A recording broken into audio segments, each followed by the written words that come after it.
Welcome to our channel LIS net exam online. हमारे चैनल को सब्सक्राइब करने के लिए नीचे जो वीडियो के नीचे जो सब्सक्राइब बटन दिया है उसे ज़रूर क्लिक करिए। तो चलिए आज की क्लास में देखते हैं हम लोग। हमारा पेपर है नॉलेज सोसाइटी, उसके अंदर एक टॉपिक है इंफॉर्मेशन रिलेटेड लेजिस्लेशन RTI, जिसे हम राइट टू इंफॉर्मेशन भी कहते हैं। तो इसके बारे में हम देखेंगे introduction, impact of RTI in LIC centre या library and information centres, category of information under RTI, और देखेंगे सुमोटो डिस्क्लोजर, इसके बारे में अपन चर्चा करते हैं। तो information related legislation right to information को दो पहलुओं का अध्ययन हम लोग यहाँ पर करेंगे। एक तो पहला अभी राइट टू इंफॉर्मेशन आप ही देख ही रहे हैं। नेक्स्ट चैप्टर में हम सेंसर के बारे में भी हम डिस्कस करेंगे। तो चलिए स्टार्ट करते हैं कि राइट टू इंफॉर्मेशन होता क्या है और इसके बारे में कौन कौन सी चीज़ें जो है हमारे कंपटीशन एग्जाम के पॉइंट ऑफ व्यू से या हमारे एग्जाम के पॉइंट ऑफ व्यू से काफ़ी इम्पॉर्टेंट है।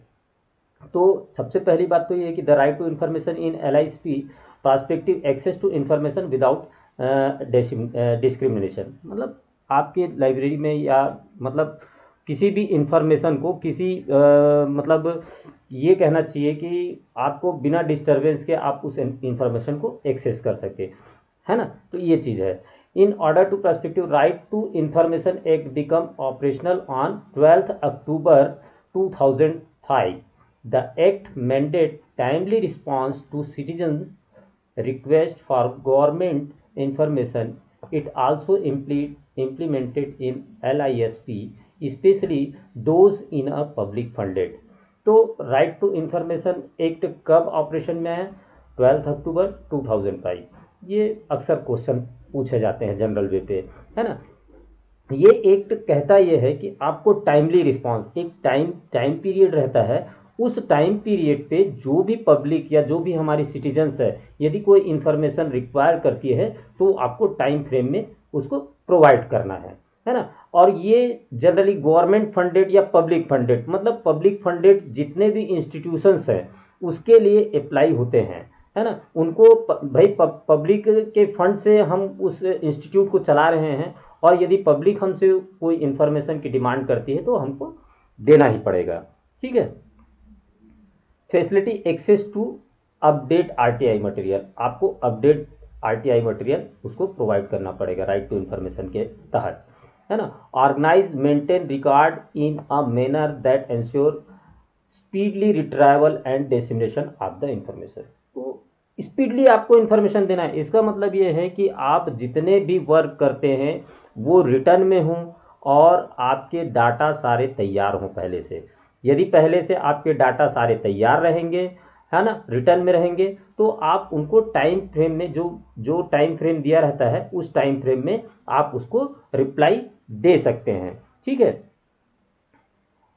Maintenance of record have always been an integral part of library operation.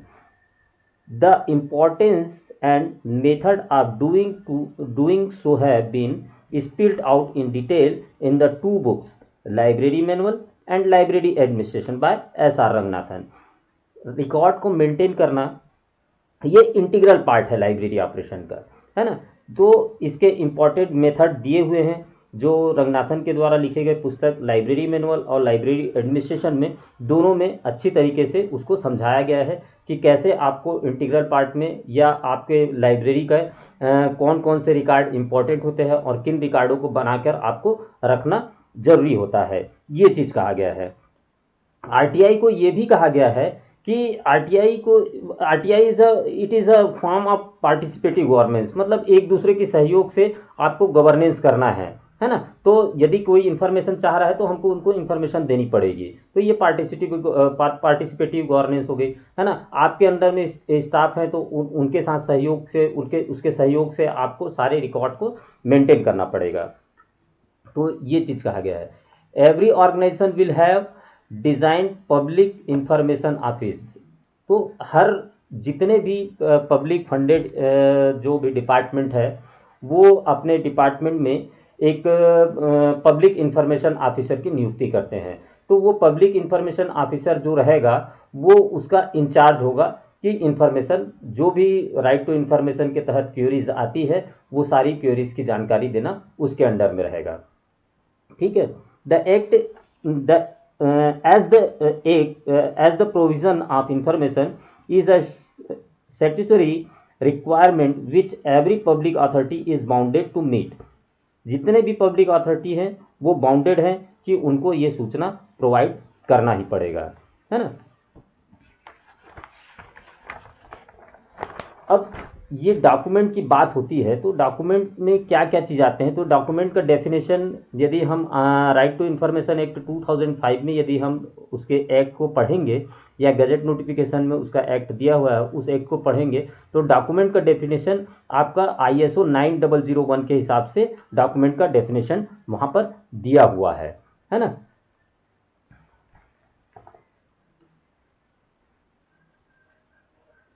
Document control का क्या क्या क्या है उस डॉक्यूमेंट कंट्रोल में। Document control means the right person have the current version of the document they need while unauthorised person are prevented from use. मतलब ये है कि डॉक्यूमेंट कंट्रोल उस मतलब the right person have the current version, जो current version है document का वो एक सही व्यक्ति के पास होना चाहिए और अनऑथराइज्ड पर्सन के पास नहीं होना चाहिए।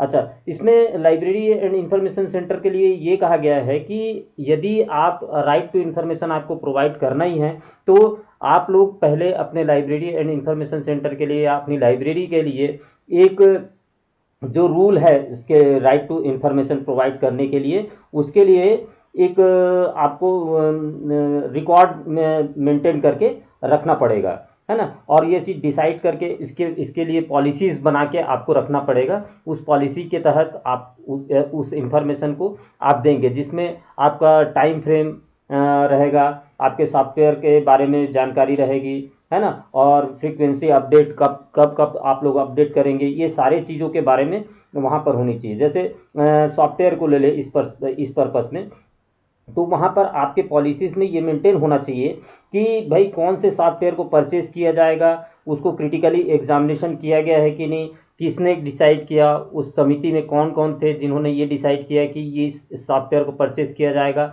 और क्या डिजिटली रूप से उसमें प्रिंट आउट निकलेगा, उसको प्रूफ माना जाएगा कि नहीं माना जाएगा। ये सारे चीज़ आपको अपनी पॉलिसी में स्पेल्ड आउट करके रखने चाहिए। ठीक है।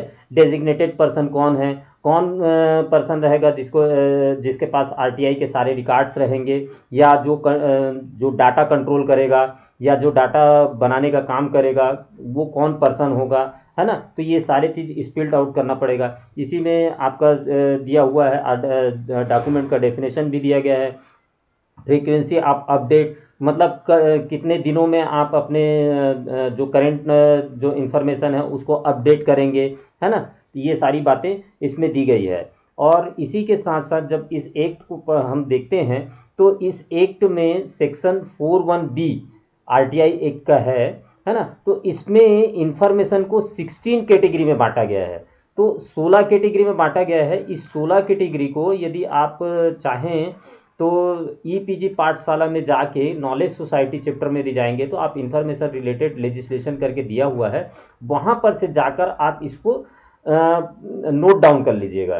तो इसमें 16 जरूर दिए हैं लेकिन हम कुछ जो लाइब्रेरी से संबंधित हैं उन चीज़ों को, उन इंफॉर्मेशन को जो हम लाइब्रेरी में हैं और हम लाइब्रेरियन हैं तो हमको कौन कौन सी चीज़ें जो जानकारी हमको राइट टू इंफॉर्मेशन के लिए अपडेट रहना है उन चीज़ों के बारे में ही यहाँ पर हम लोग डिस्कस करेंगे। ठीक है। बाकी 16 कैटेगरी में दिया हुआ है, ये चीज़ आप लोग देख लीजिए और EPG पाठशाला में जाके आप इस 16 कैटेगरी को पूरे डाउनलोड कर सकते हैं। देखिए ये सर्किल में है उन चीज़ें वो चीज़ें हमारे लाइब्रेरी से संबंधित है। तो इसको हम अपने नोट्स में यहाँ पर डिस्कस करेंगे, है ना। देखते हैं कि कौन कौन सी कैटेगरीज है और कौन कौन सी कैटेगरी में क्या क्या चीज़ दिए हुए हैं और उनको कितना हमको तैयार करना और अपडेट रखना जरूरी है। तो इसमें पहला कहा गया है कि the particulars of its organisation function and duty. मतलब आपको ऑर्गेनाइजेशन के फंक्शन और उसकी ड्यूटीज़ के बारे में आपको बताना है ना। मतलब ये सारे रिकॉर्ड आपको बना के रखना है, डॉक्यूमेंट में बना के रखना है, ताकि कभी कोई मांगे कि भाई कोई किसी ने ये मान लो पूछ दिया कि ऑर्गेनाइजेशन का हेड कौन है और किस आदमी की ड्यूटी है कि वो सर्कुलेशन इंचार्ज कौन है, ये सारी चीज़ें, तो ये छोटी छोटी चीज़ें हैं, इन सब चीज़ों को अपडेट करके रखना है आपको, ठीक है। सेकेंड बोलता है the power and duties of its officer and employees, मतलब उस पर्टिकुलर सेक्शन में यदि कोई व्यक्ति है तो उसके पावर्स क्या है, उसकी ड्यूटीज़ क्या है, ये सारी चीज़ आपके स्पेल्ड आउट होने चाहिए, रिटर्न डॉक्यूमेंट में बने हुए होने चाहिए। The procedure follow up in the decision making procedure including channel of supervision and accountability, उसमें ये भी चीज़ स्पिल आउट होना चाहिए कि डिसीजन मेकिंग पर्सन कौन है, डिसीजन मेकिंग का प्रोसेस क्या है, क्या कोई कॉम्प्लिकेशंस आते हैं तो उस पर डिसीजन लेने का किसको अधिकार है, यदि उसके कोई चैनल बने हुए हैं तो उस चैनल को पूरा आपको बताना जरूरी है। मान लीजिए सपोज दैट यदि आपके यहाँ कोई प्रॉब्लम्स आती है, तो यदि एम्प्लॉय के सामने यदि कोई प्रॉब्लम आती है तो एम्प्लॉय खुद डिसीजन ना लेके वो लाइब्रेरियन की ओर देगा।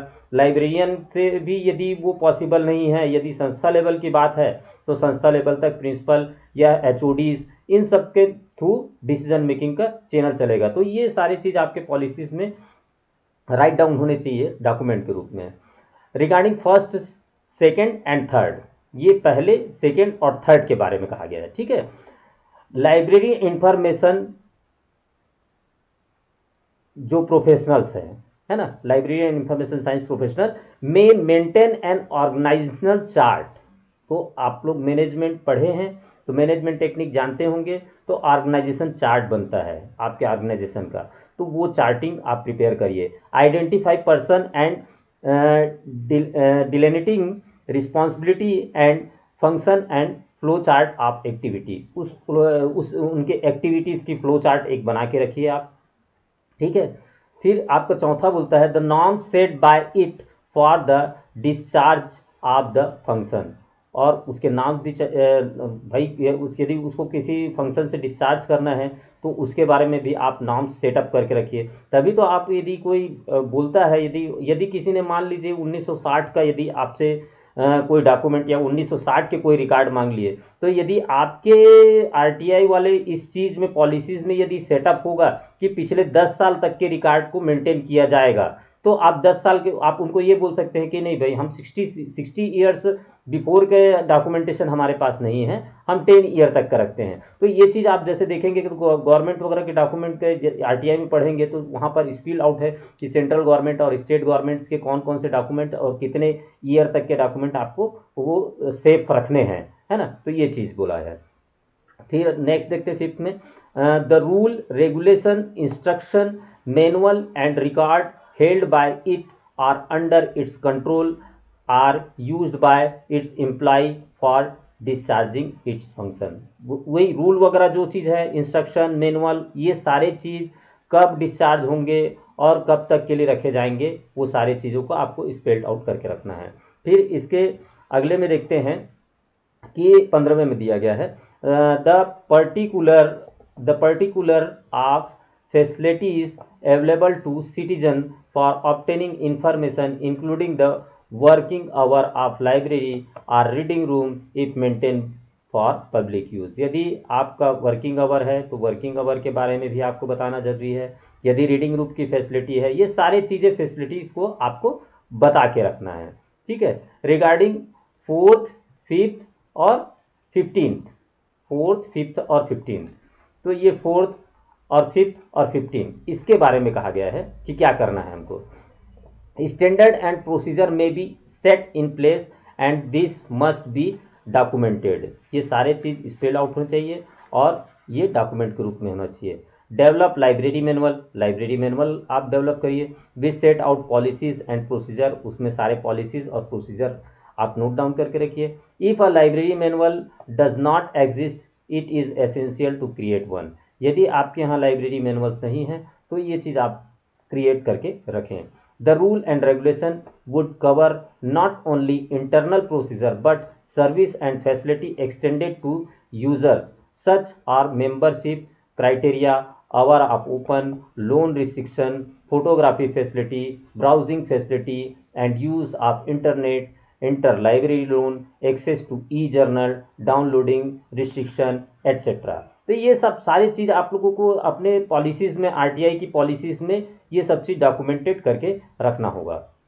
अ स्टेटमेंट ऑफ द नेक्स्ट है, a statement of the categories of document that are held by it are under its control. ये भी चीज़ आपको बताना पड़ेगा कि किस किस टाइप की कैटेगरी के डॉक्यूमेंट आपके पास हैं और वो किसके कंट्रोल में या किसके अंडर में होंगे, है ना। Detail of respect of the information available to or hold by it reduced is an electronic form. तो कौन सी चीज़ है जो इलेक्ट्रॉनिक फॉर्म में कन्वर्ट किया जा सकता है, वो भी आपको बताना होगा।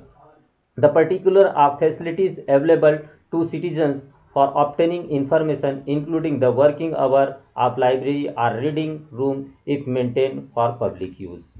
वही चीज़ ऊपर में जो दिया गया है उसी चीज़ को बोला गया है। रिगार्डिंग 6, 17 और 15, इसके लिए अपन ये कर सकते हैं कि द LIC's वेबसाइट, लाइब्रेरी का अपना वेबसाइट बनाए जिसमें ओपेक, वेब ओपेक ये सारे चीज़ रहें, और सारे चीज़ यदि आपके वेब ओपेक में या आपके लाइब्रेरी के वेबसाइट में यदि स्पेल्ड आउट कर देंगे तो ये ज़्यादा बेहतर होगा। The particular of any arrangement that exist for consultation with or representation by the member of the public in relation to the formulation of its policy of implementation thereof.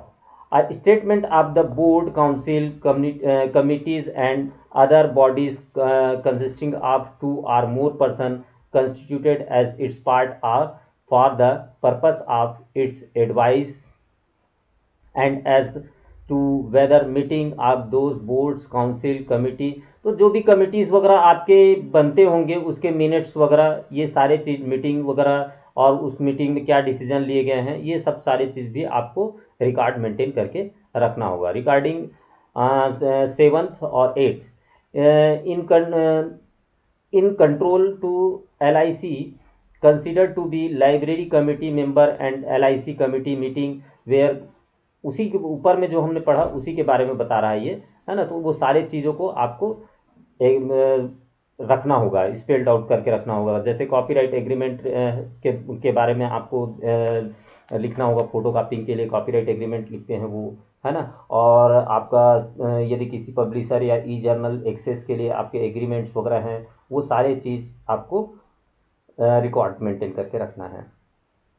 The budget allocation, budget के बारे में भी यही चीज़ कहा गया है कि यदि आप बजट एलोकेशन कितना हुआ, आपने किस फंड को कहाँ पर यूज़ किया, कितना यूज़ किया, किस तरीके से यूज़ किया, ये सारे रिकॉर्ड आपको मेंटेन करके रखने पड़ेंगे। इन्फॉर्मेशन ऑन बजट एलोकेशन के बारे में ही ये बताया गया है। ये भी ये देखिए, excel record of income of library, fine, photocopy, इसके एक्सेल रिकॉर्ड भी आपको रखना चाहिए।